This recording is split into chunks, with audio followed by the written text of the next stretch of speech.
episode 24 of the I'm Playing podcast. I'm one of your hosts, Alecs Nicol, aka ThinkBad Monkey. With me again this week is no Conrad, so instead I have the troublesome duo of Alec Ward, aka Alecs Pillik. I thought you were going to go for dynamic duo like Batman. I should have done. It's time to build us up, but no. Should have done. The troublesome duo just makes it sound like we're not fun to be around. Batman and Robin the Boy Wonder. Who's Steve Robin? Steve's Robin. I'm the Batman. As long as it can be in the Arkham Knight, doesn't he? Isn't that what it's going to be? I don't know, wasn't he in a little bit in Arkham City? He made like a little appearance. But I thought Robin was apparently something. Oh, is he going to be in Arkham Knight as well? So, interesting stuff. But the other voice you're hearing, of course, is Stephen Riley, aka Kailios. Yeah, mumbling shit as always. Mumbling shit as always. Wearing glasses today. You don't normally wear your glasses. I was going to say, I thought you looked weird. Yeah. I look weird. I know you wear glasses, but you don't normally wear them for the podcast. I just thought I'd wear it because I've been getting a bit of eye strain, so therefore when I put them on it helps a little bit. Wow. Yeah, it does. That makes us sound so old. This, of course, my eyes are going. This, of course, is I'm Playing's gaming podcast. You know what? I've had the worst pain in my back for the past week. Every time I bend down, it's just searing. Yeah, So I can't pee. You can't I can't pee. My prostate's flaring up like the size of a walnut. I can't remember the last time I had a steady stream. I think I was about 16. Oh god. Wow, that's a good start. We're getting old. Carry on. What we normally do, so what we're going to do now is talk about the games we're playing, as well as old age. Old age problems. Old age problems. I think one of the biggest things that me and Steve have been playing is the Last of Us Remastered Edition for the PlayStation 4. Yeah. Which is really, really good. At 200 Game of the Year awards, it says on the box. Yeah. Does it live up to it? It's pretty good. Pretty good. Pretty good. No, I think it's pretty damn actually. Pretty damn good. Was it a slow year when it came out? Because 200 is a lot. 200 is a hell of a lot. Yeah. I think, I can't even think of any games that have had around about 200 awards. 200 Game of the Year games. awards. Yeah, that is a heck of a lot. But I think it does deserve it. I really do. I mean, I think it's one of them games that has a lot of hype around it, and everyone says how good it is. But when you play it, you can actually go, "Yeah, I can agree to this," as opposed to going, "Oh, this game's been all this hype," and you play it. The thing is, I think you've got to play it like you don't play another game. So I started playing it, and like I was doing the stealth segments, and I kept sort of cocking them up, and I was like, "Man, this is not. I just can't play this game." And then you suddenly realise that, like, actually, like speaking to some other people, it's like. It doesn't matter because it's not a stealth game, it's a survival game. It's like, get to the other side of this as any way you can. Yeah. So if you get caught and you have to fucking suddenly bludgeon your way out of half of people, and there's been times where I've been caught by infected and I've just fucking run. Yeah. Like, I've just literally gone, fuck this, and just run. Yeah. And like when you think, like, actually that's how you play the game, it's like, get from A to B any way you fucking possibly can. Yeah. Especially, like, I'm not gonna spoil it here, but in certain parts when you meet Bill, and you just got to run. And literally, like, that part is... But then there's that bit, it's like sometimes there's no hand-holding. Like, let's say some games there's like a bit where you have to run away. Normally, like, they sort of then stay at a sort of distance. Yeah. This one, like, if you hit into a wall accidentally, like, they will catch you up. Yeah. And that particular bit, like, I'm running around corners, like, and I turn around occasionally, just empty my clip, and I just turn around and run, and I'm just like, fucking hell! Yeah. It's actually so, like, exhilarating. But that's also where, like, the ambience kind of comes in, because when you're running and you can actually hear them on your neck, and you're just like, I don't want to turn around, I just want to keep running. You've been playing my headphones in? I haven't, no. I've just got my surround sound, just hopefully booming. But maybe speakers should be the way forward. It's the way to play, man. I was fucking Especially terrified. at night. I think when I got to the elevator scene as well, I was playing that at like the night, I think about 10 o'clock. And I was like, terrifying, that scene. This is really scary me. But I knew that was coming. Oh, I didn't know it was coming. My friend told me to look out for something. I had it as well, yeah. And I was just like, oh shit, and this is it, and it was terrifying. I don't like scary games, as you guys know. Yeah, it's like half terrifying, scary game, and half like exploration. Yeah, because the thing is, it's weird though, because it's kind of a horror game, but it's also a survival game, so it's not really out there. Resident Evil, I'm not sure about Resident Evil is a good way of saying it was a particular game, but certain games are out there to terrify you, like obviously Outlast, Dead Space, and it has mixtures where there are parts where it does, scare the bejeebers out of you a little bit, but other times it's it's quite manageable. It's not. You're not on the edge of your seat so much, but you're like an action horror film. Yeah, exactly. I'm trying to think the way to phrase it, because it kind of sits in between, I think, for me. So there's the parts of it which is just like really slow down. There's a lot of story, backing it all up, and then other times it's kind of everything's all go. So, but no, it's really good. I'm really enjoying it. So the narrative is brilliant. It's just really, really good. The narrative. The narrator or the narrative. The narrative. So the narrative. The narrative. The narrative is fantastic, and like a lot of games, right, it has like collectibles and notes and stuff, and they just all add up to the ambiance. The ambiance of the whole game. Do you get like bonuses more X? I don't know. Do you get XP? Is it an XP? So you based kind game? of the upgrade system is you get cogs, scrap that you eventually you can find benches and you can upgrade your weapons. Do you find scrap whilst you're playing the game then? Yeah. So you don't earn scrap for doing things? No, you'll find it. And then also you'll find pills, which means you can upgrade yourself in terms of not leveling up. Like, for example, you can hold down one of the buttons at the top, RT. What's that? No, RB. It goes into like listen mode. Yeah. So if people are moving, you can sort of see them through walls and stuff. If they stop still, you can't see them. The listen mode as well, like it's really good. it is. But if you rely on, like sometimes I rely on it. Yeah, I literally walk around everywhere just holding it down, going. But then like some of the people just like will come out of nowhere. Yeah, that's the thing. Because you literally got to be doing. You can like increase the distance of that. You can increase your health and that sort of thing. So it's not like XP upgrade system. It's more like you find resources and those resources you can then. But it's good because it doesn't reward like going out and killing everyone or going really stealthy, because you just normally most of the cogs and scrap you find, you don't actually Spare rooms and stuff. Spare rooms, exactly. Yeah, Yeah, so it's not from combat. No, you they never drop. For example, yeah, do they not? You find ammo from people when you kill them, but that's rarely anyway. So you really got to be really minimalistic. If you're going to be killing someone, you've got to think, actually, if I kill this guy, I've got to be using one bullet, or at least as you can. You can't just go in and go bang, and then bang, empty shotgun out, and then because you run out, and then you are effed. I tend to do that. I've done that with the things. I love the shotgun. The shotgun is my favourite gun in any zombie apocalypse. Anyway, it's the best gun. But you unlock a hand shotgun. Do you? Yeah, as well. Sweet. And it like basically, it's just shotgun right out with a hand shotgun bang. But like I'm struggling right now with ammo. I'm fighting a lot of people at the moment. I haven't fought a lot of zombies in a while. And then you do like run out of ammo because like you got to make every shot count. Yeah. Like one bit I wasted my ammo and died, and I was like, I'm glad, because like then I went back and like, okay, every shot has to be a headshot now because I need to take these guys out. Yeah. But also you can upgrade yourself. You find like manuscripts. So for example, right at the start, you get your melee weapon, and it has like a set number of hits. Yeah. Or you can like, you collect like tape and knives and stuff, and you can sort of like craft stuff. Or you can like craft your melee weapon to have like knives coming out of it, so it's like a one-hit kill. Yeah. And then you can find manuals that make that a 2-hit kill, or find another manual that makes like a 3-hit kill. And then it's really like by exploring. So for example, one point which I missed the first time, luckily I then saved it, and when I went back to it, I actually saved at a point slightly behind what I thought. Okay. So I went through this house again and realised, and by chance realised that there was a little thing flashed up and went below a loft. Pulled this loft down, lifted Ellie up into the loft, and she found the manual to make that 3 hits. Oh, really? I haven't got that yet. So like you have to explore to find the upgrades. But also everything's in like this might be a lot of us talk about The Last of Us really, but also the fact that everything's real time as well. So therefore, when you come to like upgrading something, real time things can happen. If you for example use all of your bombs and you need to make a new one, you're in real time. So if there's zombies about you and you're just in your backpack, people just come along to you and just pull you apart. Oh, right. So the only pause is the actual pause menu where you can do nothing anyway. Everything in game is live. But then again, you can upgrade yourself to make that crafting time fast. Yeah, you can. Yeah. Although I've only done once in the whole game. I've had to get out of my backpack to find anyone. Yeah, I've been completely fine. And that wasn't a craft. That was to swap weapons.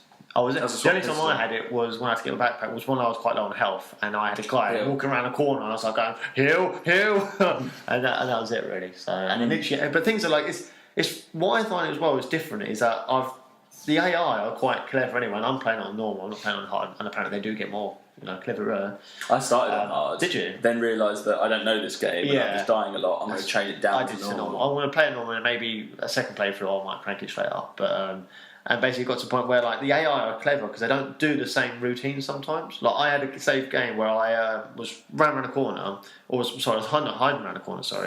Not running, and this guy was standing there, and then so I went out, killed him and whatnot, and then went off and got killed somewhere else. But it went back to the original place, and that guy just was somewhere else. He was like walking in a different direction. So he doesn't have like a set patrol. Oh, right. Because he just walked up somewhere and was like, no, I'm going to go this way instead. And I was like, I prepared exactly that he was going to come around this corner at this time. I'm not going to go, I'm waiting for you. And he just walked somewhere else. And I was like, oh, okay, I'll go this way. Yeah. So it's different, really, which is quite cool. Sometimes they're just definite set patrols, but other times if you like alert them slightly, I think they just walk wherever they want, which is cool. Is it quest based then? So people give you stuff to do and then you do it, or is it just? I thought it was going to be like that. I thought it was going to be very open worldy, but it's not at all. It's story driven. Imagine like this is linear, and you've got to go down this story.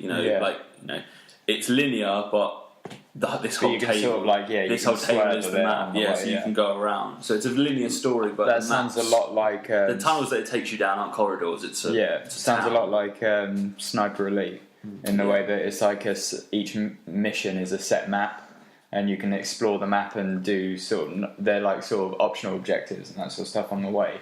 But there's always going to be the same end and the same beginning, and it's not going to be like choices necessarily. Yeah, it's the same with The Last of Us, really, is that you've got the end objective for that particular section, and that's it, really. There's no really sub-objectives. It's more like, here's where you are, you need to get to, for example, a bridge, and that is it. You'll get to the bridge, and you go along as you do. There's not really many sub-objectives. It's just getting there in one piece. Yeah, and then going through that, like, Ellie can't swim, for example, so there's periods of time where you need to dive in the water, get, like, something to take her across, and then that's a little mini-objective. But the overall objective really is if the game is to get somewhere in America. Yeah. So you're kind of like you're in Boston, you've got to try and get to a bridge, like Steve said, and then once you've done that, we've got to get to that radio tower over there.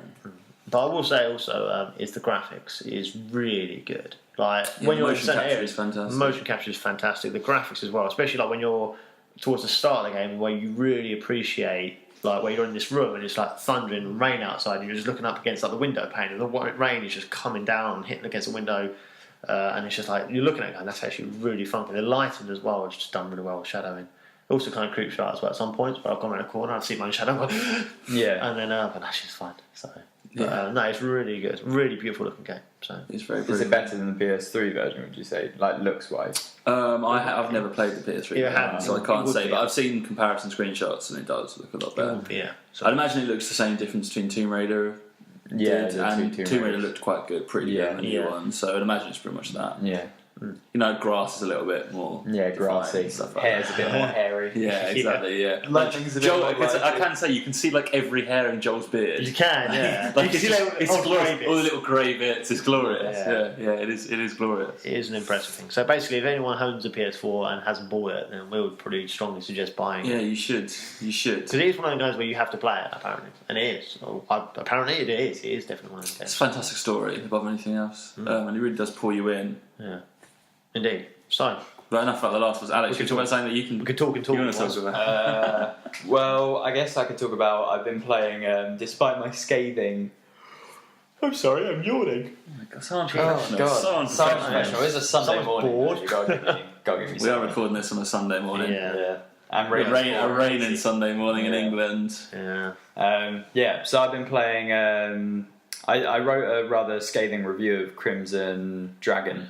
Not necessarily free with games with gold. Yeah, free with games with gold. Basically, I was more annoyed that it was given with games with gold because it's not the sort of game you want to be getting free. And it's more the fact that they gave us 2 games, but they gave us 2 short games which are pretty much the same game. Crimson Dragon, you're flying around killing dragons on the back of a dragon, and Strike Suit Zero. It's like a rail shooter, right? Yes, and Strike Suit Zero, you're flying around killing spaceships in a spaceship. So they're pretty much the same game. Just one space theme, one fantasy theme. I'd say Strike Suit has a much better story and is overall a better game. Crimson Dragon is different in that it feels a lot more like a tablet game. Right. It'd be the sort of game that if it was on a tablet for a $5, it'd be getting rave reviews and everybody would be like, oh, have you played Crimson Dragon? It's such a good game. But as a sort of launch title for the Xbox One, it leaves a lot to be desired. Right. But it's weird. It's rubbish, but at the same time, it's really addictive, and I'm not quite sure why. And I wouldn't say that I enjoyed playing it, but I didn't hate playing it. Right. And I completed it because I was bored and I was on a bit of a roll with the game, so I thought I'd just keep going, and I eventually completed it. And, how long is it? I don't know. Relatively. Probably not. Maybe 10 hours, 11 hours, which is pretty decent for it's an arcade style game. Yeah. It's not a full game. The graphics flip between shockingly appalling and once or twice I looked at it and thought, that's pretty good. But the majority is shockingly appalling. The levels are incredibly repetitive. It's pretty much the same thing over and over, just in different areas. Different tree colours. Yeah, it's not very hand-holding, but at the same time it is like, it's weird. You don't really know what you're doing, but at the same time you kind of know what you're doing because you've done it 100 times before. Yeah. The story's kind of confusing, and it might be because I wasn't really paying attention because it didn't suck me in, but I wouldn't say that it was anything special. No. But the one redeeming feature is that it's quite addictive, and I like the leveling of your dragon. Like, you can level your dragon up and you can evolve it so that the dragon gets better as you go through. So do you fire? Does he fire? Like, you're riding on the dragon, but is it like the dragon fires? uses fire breath. You basically just ride the dragon. Okay. And it's mostly a rail shooter. Do you go up and down? Like, what do you control? Like, Yeah, you can go left, right, up, down. Okay. And you can bank, like barrel roll either side to move out of the way of attacks. But there are some missions, some boss levels, namely the final boss and 2 bosses before, or 3 bosses maybe, where it's free fly. Right. So you can free fly, but the first time it happens, it gives you no warning whatsoever, and it's like What? it's the most uncomfortable gaming experience I've ever had. Where just like, I don't know what's going on. It was so unmaneuverable. It was horrendous. I kept crashing, and and then eventually I got used to it. But the final boss fight is an absolute mindfuck. It's ridiculous. You basically have this big dragon that you're supposed to be killing, and it's broken into, basically each mission is broken up into 5, and between 3 and 6 objectives, and each time you complete an objective, the next objective comes up. So the objectives are always collect the beacons, which is like coins that you collect as you fly, or kill the enemies, so you kill a number of the enemies, or survive the enemy attack, or defeat the main boss. That's pretty much all the objectives are ever going to be. But whenever you're doing a main boss fight, the objectives will be attack the back of the main boss, attack the right wing of the main boss. So you do one after another? Yeah. So you sort of break it down that way, which is weird because you would have thought you could just attack the whole thing. It wouldn't make that much of a difference. There's a weakness spot. Yeah, it's basically, there is a weak spot, and then you attack the weak spot. But then at the very end, this is all free flight, but at the very end there's a bit where the main dragon falls through the sky. You think you defeated it, but you haven't, and it's surrounded by these really weird black cubes. And the cubes are firing a laser into the dragon, and it's really healing it. So whenever you attack it, it heals it again. So you have to destroy the cubes. But when you destroy the cubes, I'm not sure how, but random massive cubes and walls of cubes just appear in front of you in different areas. So it's really unmaneuverable anyway. But then you have to either try to smash through them or fly around them, and there's no warning where they're going to appear. They just appear in front of you, and you have to try and maneuver it, and it's ridiculous. And then once you finally destroy one, it goes, you need to get out of there, it's going to launch an attack. And then it basically does like a sort of, I guess it's like an EMP blast, but it's like an explosion. An anti-dragon EMP. Yeah, kind of. A DMP. DMP.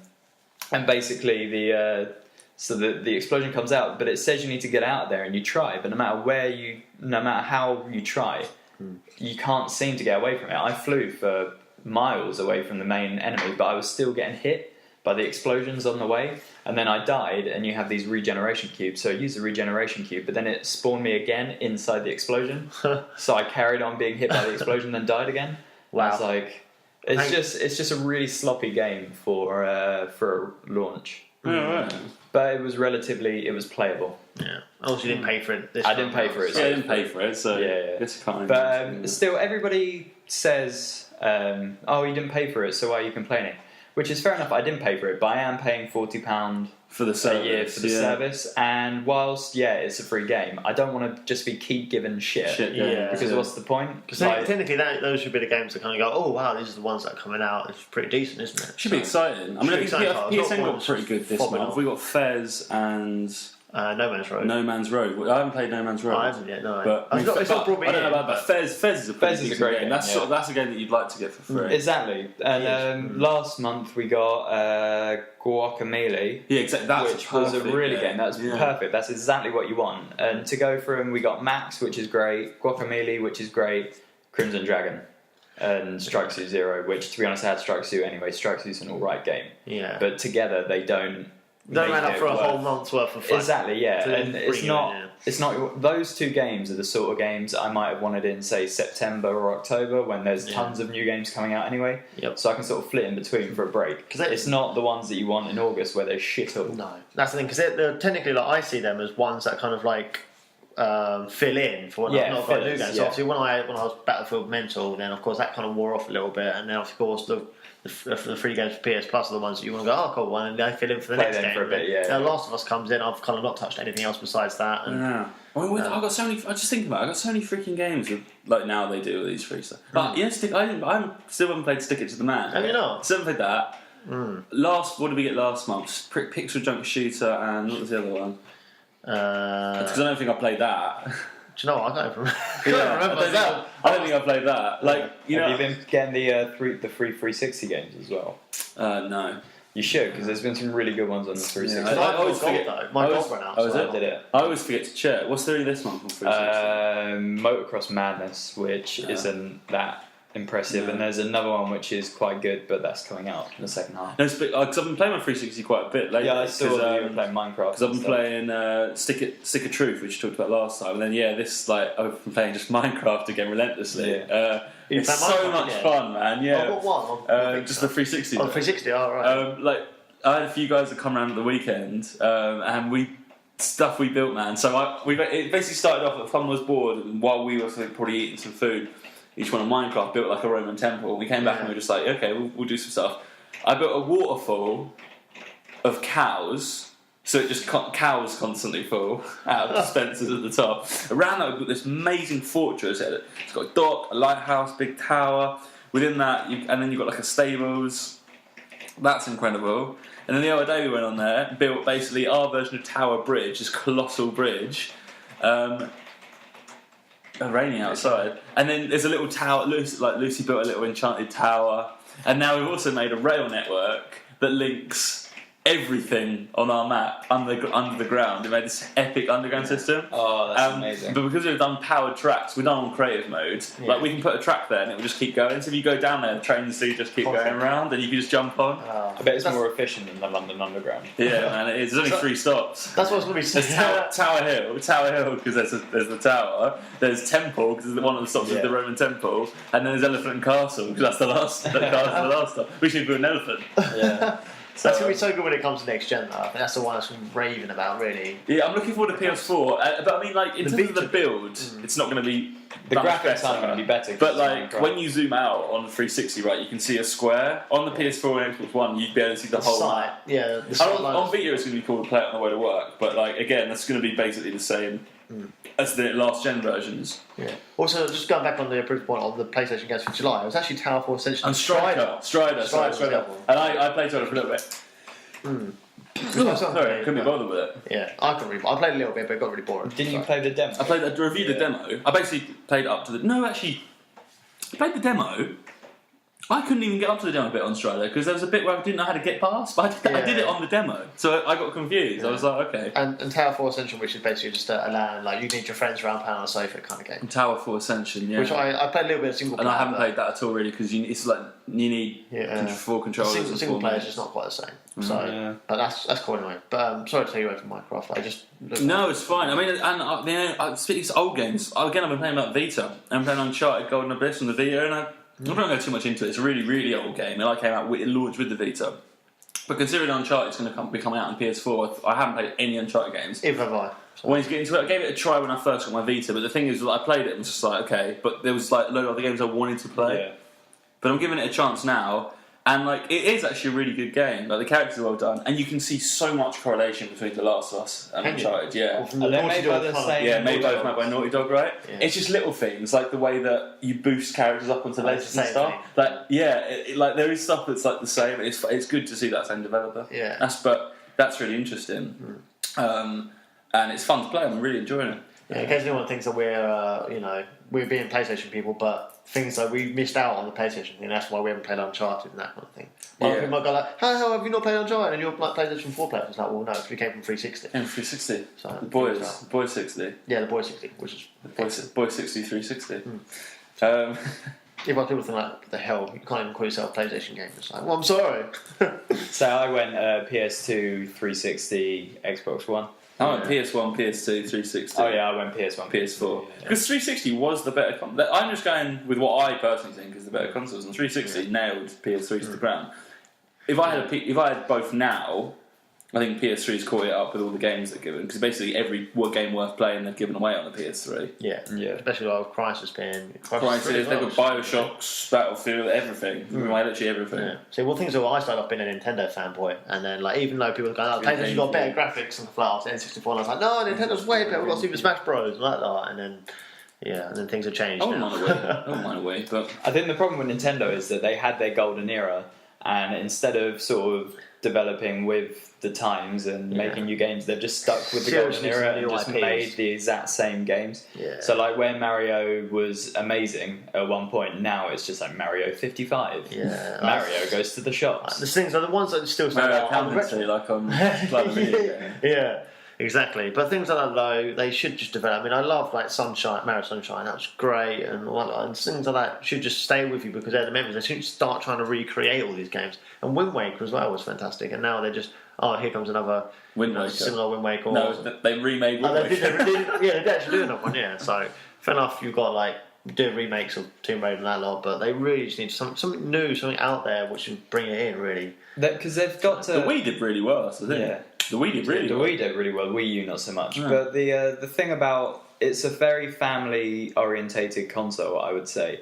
But there's a lot of potential there for them to get some really great indie developers in because they're the sort of games that would work really well on that console because they're not big, they're not flash, and they're quite simple, but at the same time there's lots of story there and there's lots of great content. Yeah. So I think indie developers will work really well with Nintendo on the Wii and the Wii U. They really should have done, but I think they just missed the ticket there. Yeah, especially now indie is now such a driving scene as well. Yeah. Such a massive driving scene in the gaming industry. So, which is good. I was going to say, like now, there's some indie games that are almost as hyped as some of the big titles, like No Man's Sky. Yeah. I'd say that's as hyped as some of the big titles that are coming out. But also, you can sorry to interrupt. But also, you can tell that there's some games that look like indie games, but they're backed by like Activision or Ubisoft. Well, I was talking Child of Light. I was talking about that in my. I did an article the other day about indie gaming, and I was saying how Ubisoft, especially, was Ubisoft? Yeah, Ubisoft. Ubisoft Child of Light was- and Valiant Hearts. Yeah, Valiant Hearts, Childlight, both very indie-ish. And even Telltale, I would say, although I'd say Telltale probably started as a sort of indie developer with... Who are their publishers? Who's their publisher now? I don't know.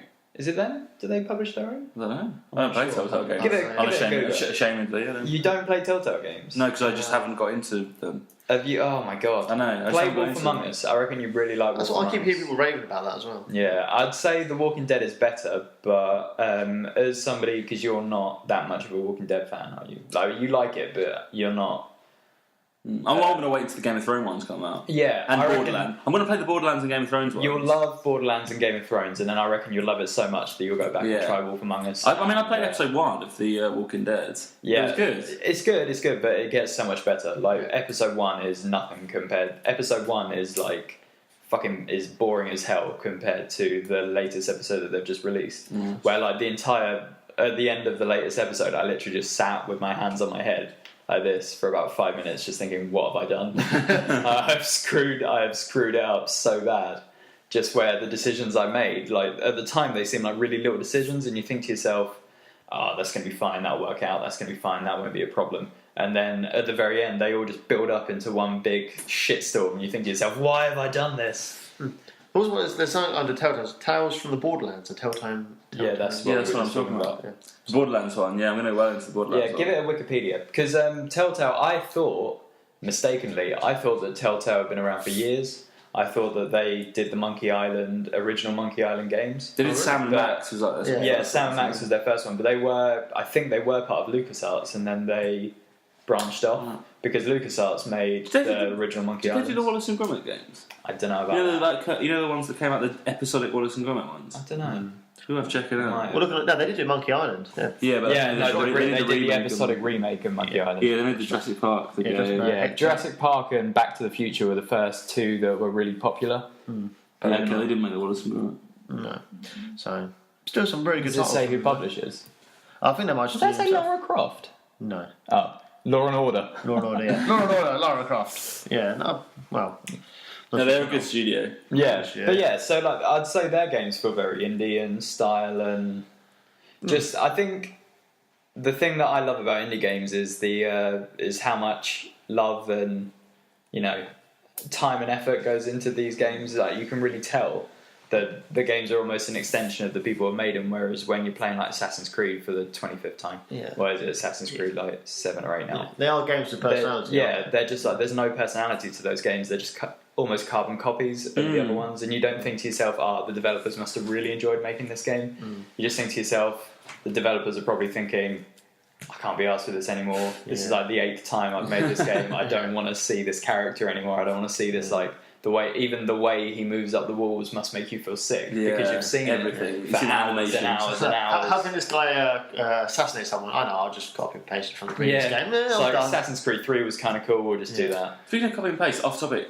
There's a little video, right, about all the old Disney animations. Have you seen this? Yeah, I saw that. They literally copy and paste loads of animations. Really? Like the dancing scene from Snow White and Seven Dwarfs, where she's dancing on the dwarves, is literally identical to the dancing scene from Maid Marian Maid Marian and Robin Hood, and then also the Robin Hood one is also the same as the Jungle Book, where Little John's dancing. Yeah, it's mental. But, lazy sods. Speaking of games that we love playing, I saw this concept on 9gag the other day. It's the concept of the gaming hangover. Have you seen this at all? No, I'm a 9gag person, but I've not seen this. Yeah, so it's the concept of the gaming hangover, and the gaming hangover occurs when you play a game so much and you're so invested in the game that when you finish it, you're not ready to leave that world yet. Yeah. So that you can't play anything else because you don't want to do anything but play in that game. That's the concept of the game. And when you complete it, you feel empty. Yeah. Like, that's what am I going to do with my life? Apparently, that's the concept of the gaming hangover. Okay. So my question to you guys is: what games have you had gaming hangovers over, and which ones do you think you may do in the future? For example, I had a massive gaming hangover over. Two in particular, both from the last generation. Tomb Raider and Bioshock Infinite. They are my two big gaming hangover moments because both of those games I completed. Let's say Bioshock, I both completed 100% achievements. For Bioshock, I think I played through it on every single difficulty because I played it through normally, then I played it through on really hard, then I played it through on 1999, then played it through on easy just to get all the achievements. I'd done everything in that game, and when I finished, I got 100%. I didn't want to stop playing it, but I had nothing else to do. I had nothing left to do. I'd seen the story. I didn't want to play it again for the story. I'd seen everything. Yeah. So I just had for a couple of weeks. I was just like, man, like what am I going to play? And same with Tomb Raider as well. I 100%ed everything. Like even with in-game 100%ed, not just achievements. And I was just like, I've got like it just left me with this empty feeling in my heart. What can you do afterwards? Yeah. Well, for me, I don't know. There's been a few, and I'm trying to rack my brains for ones that are the most stand out. And funny enough, I think Bioshock 1 might be definitely the first one, which I didn't play it to the extent like I had to drain everything, but when I played it and completed it, I just sat back and just like reeled through the whole game in my head. I was like, this is so cool, and like, especially the ending bit, I was like, it all makes sense as everything kind of clicked into place, that kind of thing. When I did that, and I kind of sat back after the credits roll, and I was like, that's amazing. Do you know what I mean? And then you feel like, how can that? And then you benchmark that to other games, bits and pieces. Yeah. And the other one, it might well be Halo Reach. Because things like I played that game, I love the Halo series anyway, and it got to the point where like as you're progressing through, I don't want to be spoilers, but as people are dropping off, you're kind of like getting really in depth into like, oh, that guy's gone and this guy's now dropped off, and every little kind of bit where they disappear, so to speak, like you kind of think, oh man, like what's gone on, and then as it kind of gets to you at the end bit, and that end bit where you're just by yourself is like proper like epic. Wow, yeah, it's proper epic, right? And you're like, I will survive this, and as you eventually just get beat down, it's like. Oh, really deep. Yeah. I have a few games, I'd imagine, but the main... Jesus Christ. The main, yeah. The main 17 games. The main one is probably basically the Elder Scrolls series, but Oblivion and Skyrim, but Oblivion more so. Oblivion, yeah. I absolutely loved Oblivion, and I used to play that game with my brother because we only had one Xbox at the time, so we'd take it in turns to play our own save files. Oh, okay. We'd help each other out, and the way that we did it is his character did. His character was the bad character, so he did like the Brotherhood quests and that. The general dick of the, yeah, he was the dick, and my guy was the better one. So I did the champion and the mages guild and that, and he did the thieves and the brotherhood, dark brotherhood ones. And when we'd finally completed that, done absolutely everything, it was a real feeling of I want more, but there just wasn't more to have. We'd done all of the quests at the time, and then I traded the game in. And then a year or so later, I saw that they released a Game of the Year edition, which had all of the expansion packs, like the Shivering Isles and that, which I hadn't played. So I bought it again, played it from the very beginning with a new character, did all the expansions all again, and then at the very end had that exact same feeling. But I find that I get more gaming cravings than gaming hangovers, so I'll quite often crave FIFA is a game that I really crave to play pro clubs with. It's more games I want to play with people. So I crave to play pro clubs a lot. Well, there's the thing. It's interesting you said Reach, Steve, because I kind of see like I don't know how it's difficult to have that gaming hangover over a multiplayer game because you can just dive in for a quick game. Like let's say a single player experience, which is just single player.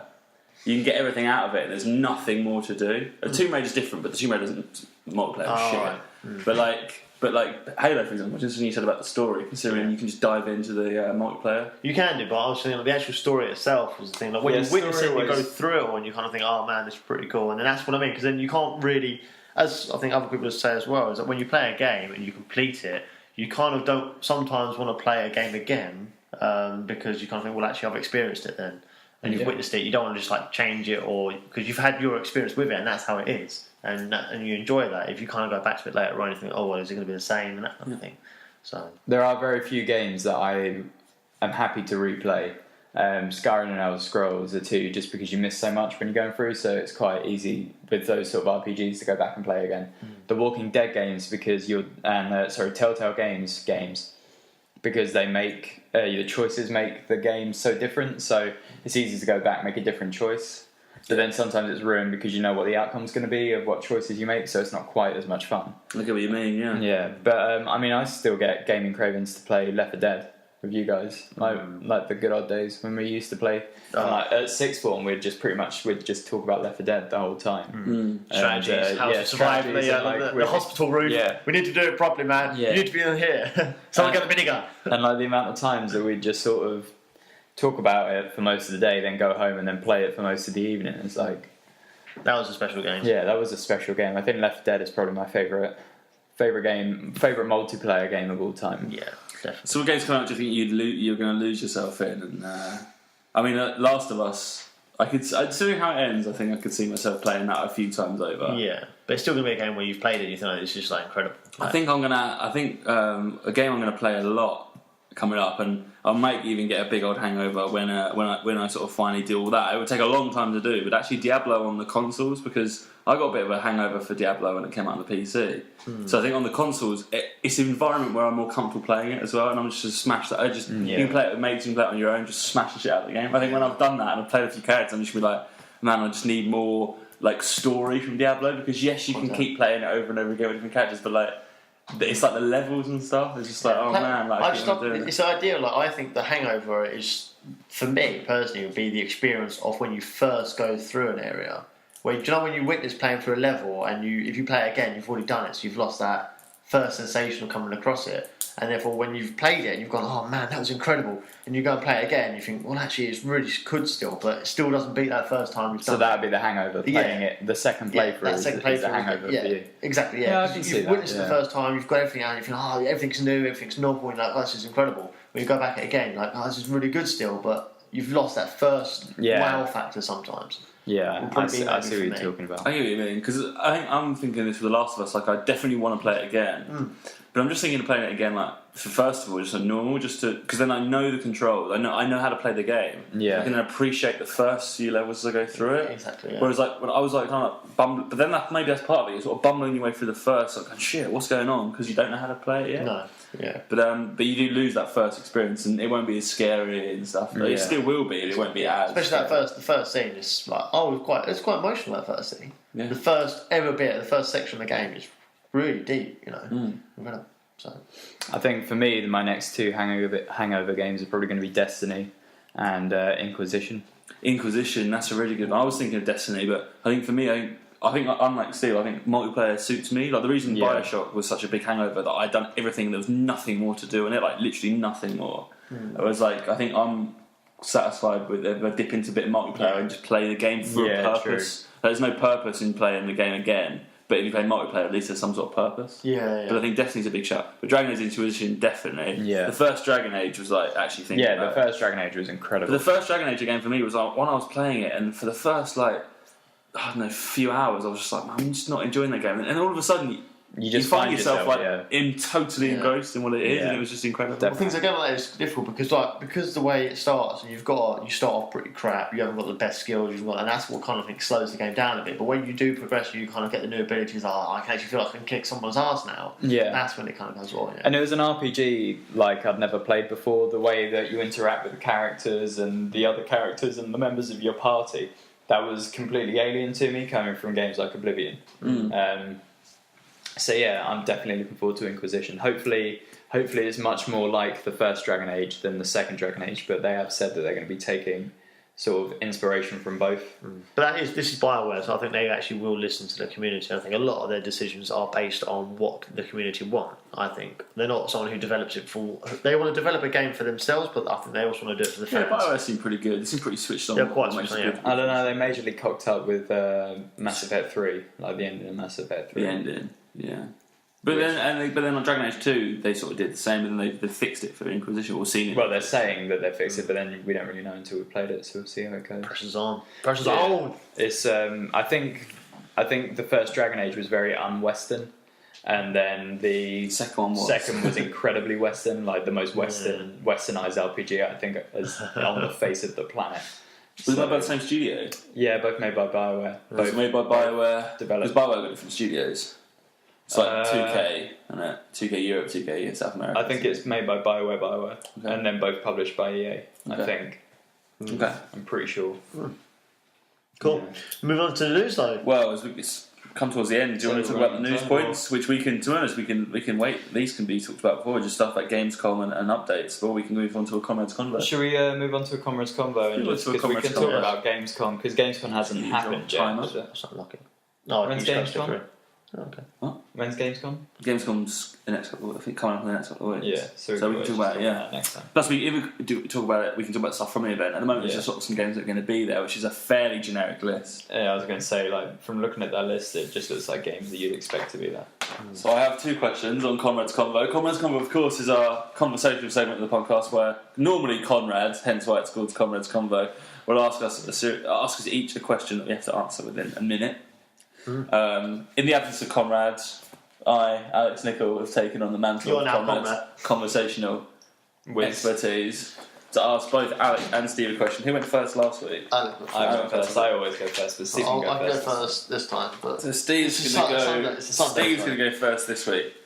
So Steve, with the concept of the gaming hangover in your mind, in your mind, what makes a game for you? I know you've spoken about. You spoke about some, like first experiences, but what makes a game for you in terms of story, characters, or enemies? Okay. Wait, go. For me, it has to be story driven completely. I mean, again, you've got to be. Once again, it's the first playthrough. Once again, that's the big driving point. It's also how the game plays. But when you're experiencing through a particular game and you've got this hangover, it's the fact that you've gone through it and you've, as you probably said as well, you've drained for the most you can. The enemies, like especially when we come to Borderlands and Jack, like characters like that, you want to play the game to see what it's like, how much further you can get in, and also just finding out about the characters themselves and how emotionally attached you can get. Like playing The Last of Us, I'm thinking Joel and Ellie, you want them to survive, you want to push themselves, but at the same time, if anything happens to one of them, you're going to feel like, oh man, like this is really gonna like dig into you if you see one of them get hurt or something like that, or Eddie comes in and saves you, that kind of thing. So when you kind of get emotionally attached to the game, and when you play through that first time, when you kind of go back again, you're still got that attachment, but it's not there as it was in the first playthrough, I think. So you've got to be completely, be in their shoes, empathy entirely. Okay, interesting. You were 2 seconds out. That's going to be marked against you. Yeah. Alec, your turn. Pretty interesting what Steve had to say. Yeah, very interesting. I think it's good. I think characters and story do go hand in hand, I think.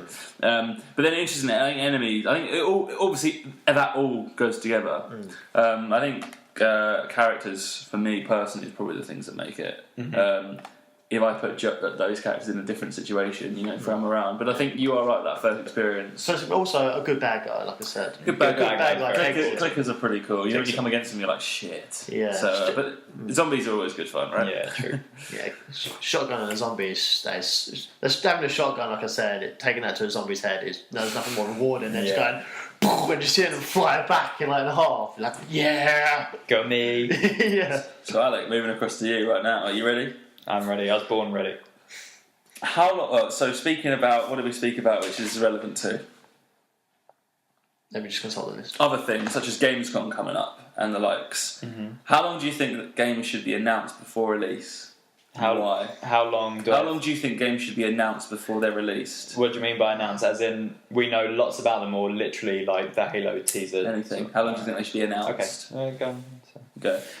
So I have a problem with people who announce games and they're not coming out for like 3 years, sort of thing, like Battlefront. I mean, that Battlefront 3, is it? It's going to be 3, isn't it? Yeah, it's just been teased for the past decade, I think. And we finally get given a sort of speculative release date of 2015, but to be honest, I wouldn't be surprised if it doesn't come out till 2016. It's just one of those games that people are so excited for that I think the developers and the publishers want to get it out as early as possible to sort of build hype for it. I think the time that I really had a problem with games being announced early is if the developers don't feel comfortable that they're going to be able to get that game ready for the time that they're going to be suggesting. Games like Evolve and that have been pushed back, it sort of suggests to me that the game wasn't ready to be even sort of talked about and shown off, so they weren't quite ready for it to be released yet, which is annoying. Look at that. Pretty much on the dot. 58, yeah. No, I stopped it late. Oh, well. I stopped it late. No. I think I agree with that. Yeah. I think Battlefield. I think it's interesting. Battlefront's interesting because they're only sort of teasing it, like it's not pushing it hard. But I personally think game it should be a year. Right? I want to first hear about it, and within the year, I want it to come out. So they've got a year to hype about it. Yeah. Like it doesn't need to. It literally 12. It doesn't need to a month before because obviously you need to build hype for your game. Yeah. But I don't want to hear about a game when it's not been out for 3 years. Like year and a half. Tell me it's coming. Show me a little teaser, and then make sure that within a year, that game is on the shelves. But like with Evolve, they showed so much that it looked like it was a game that was ready, pretty much ready to go. There people playing, you can play it. Yeah. And it looked great. What was the problem with that? And now it's not coming out in 2015, I guess. Yeah, but that is really gutting. That's the thing. When you've got a game, you think, oh, brilliant, you've got a date, and you can almost put that into your diary and go, I cannot wait for that to come out. And then they go, actually, no, wait, sorry, guys, it's going to be delayed. You kind of plan, like now that we're all working men, we kind of plan at least I do, I plan my budget around it, so I know how much money I'm going to have spare to be able to buy games and that sort of stuff. Yeah. So I think to myself, that's alright, so October's going to be Inquisition, although I think it's November now it's coming out. I think. I'm not sure. Whatever month that's Inquisition. This month, September's Destiny. And I know that I can afford maybe 1-2 games a month sort of thing if I'm being greedy. And then it really throws you off when I think Evolve was going to be September. It was going to be at least September, maybe September at least. I don't remember. Whenever it was going to be, like I would have earmarked that month for that game, and now it's not coming out until 2015. Kind of screws you over. I also get really gutted. That's the thing because I look forward to it, and when it gets pushed back, it's just like I just want to play it. Yeah. Like, why tease it to me? And then just say, "Oh no, it's tonight." Yeah, so they're dangling it in front of you. There you go, and then they just throw it away. Exactly, and that pisses me off. I can understand why they do it, but it pisses me off. Yeah. So I think there needs to be more communication between the developers and the publishers. I think that's the problem. Yeah, and so like, you're going to be pushed to do it. If you don't, get ready. Yeah. Bang! Boom. Well, that's been episode 24 of the Unrated Podcast. Been pretty good episodes. That was a very pretty good podcast, guys. Well, good answers for the Conrads Convo. Hopefully, we have Conrad back next time to deliver his Conrads Convo himself. So these secret missions he keeps going. We haven't had all 4 of us in a long time. Well, we'll try and do it. We'll try and get that soon. Although next week you guys are off. We're off next week to New York. New York. We'll try and do some vines and stuff with me and Con in New York. That'd be good. And then we'll come back to do a podcast, and we'll try and get all 4 of us. You should do a vlogcast. A vlogcast. Yeah. We could do a New York. You're in New York. We could do the American podcast. Oh, you know what we could do? We could do like an I'm playing cribs. So you guys show off your like suite wherever you are in New York, and then me and Steve will just be like, "This is chumped." Yeah. Technically, I'm in Disney. Yeah. So I'm in Disney that week. Oh, are you? Disneyland. Yeah. Oh, there you go. You do. Disney. You're in Disneyland. I'm in Disneyland, yeah. You do Right. Disneyland. Say Disneyland. Don't you say Disneyland? Just like, I'm in Disney. I'm in Disneyland. I'm in Disney that week. All in this together. No, I'm in Disneyland, Paris. What a week. Okay. You're away For a whole week, yeah. Nice. Oh, there you go. So you can vlog from Disney, you can vlog from New York, and I'll vlog from. Hi, this is Alex. Welcome to my crib. This is really shit. Well, Chelmsford shit. cool. Well, this has been episode 24 of the I'm Playing podcast. We'll try and get some stuff out. That would be cool. I've been one of your hosts, Alex Nicol, aka ThinkBad Monkey. With me, I've had Alec Ward, aka Alecs Pillik. Thank you for having me. It's been super fun. I've had Steve Riley, aka Kailios. Also, thank you very much for having me. It's been awesome. Please continue to check out this podcast, which posts every Wednesday.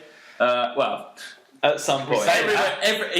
it posts weekly at some point, but sometimes it doesn't on YouTube. But we will notify you, of course, on our Facebook page, which is www.facebook.com/I'mPlaying. Also on Twitter, which is @I'm_playing. But also on our website, of course, which is www.i'mplaying.co.uk, where you can see all the latest articles, such as Alex's latest article on Games. and Steve's latest article on. Also on games. And my article also on some games.